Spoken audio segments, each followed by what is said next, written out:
Pour la gauche démocrate et républicaine, NUPES, GDR NUPES, Monsieur Lecoq, député de Seine-Maritime. Merci beaucoup, Monsieur le Président, Madame la Ministre.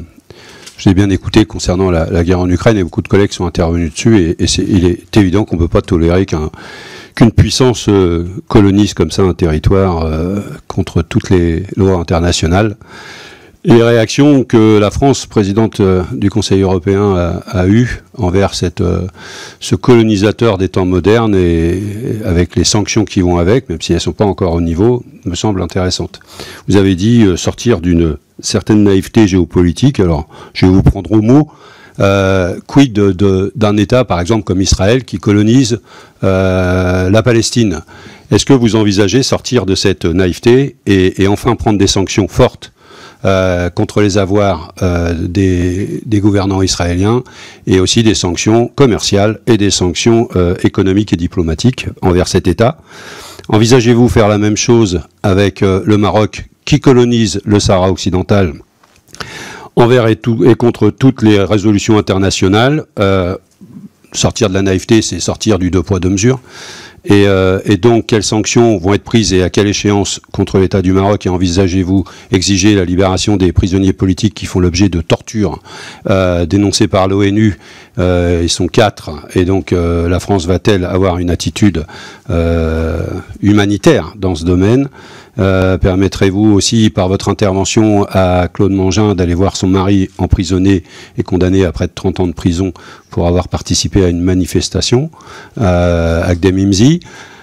Envisagez-vous la même attitude vis-à-vis de la Turquie qui bombarde le peuple kurde? Ça a été dit par Clémentine Autain, qui profite, qui a marchandé à l'OTAN les Kurdes contre l'adhésion de deux pays à l'OTAN. Comment peut-on participer à ce genre de deal? Comment peut-on le cautionner?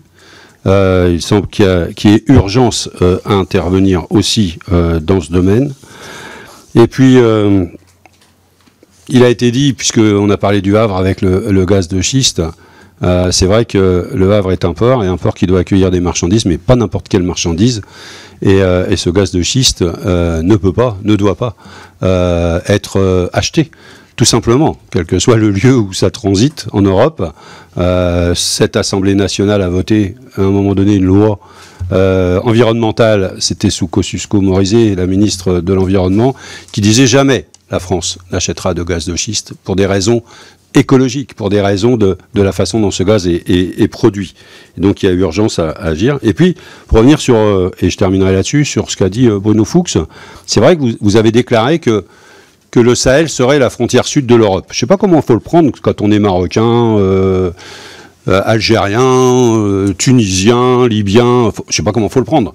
Mais c'est peut-être parce qu'avec tous ces pays-là, de nouveaux accords de proximité autour de la Méditerranée, énergétique et tout, comme le proposait mon collègue aussi, eh bien des accords vont permettre une nouvelle coopération qui fasse que ce ne sera pas la frontière sud de l'Europe, mais ce sera une relation privilégiée avec ces pays qui sont entre le Sahel et la Méditerranée.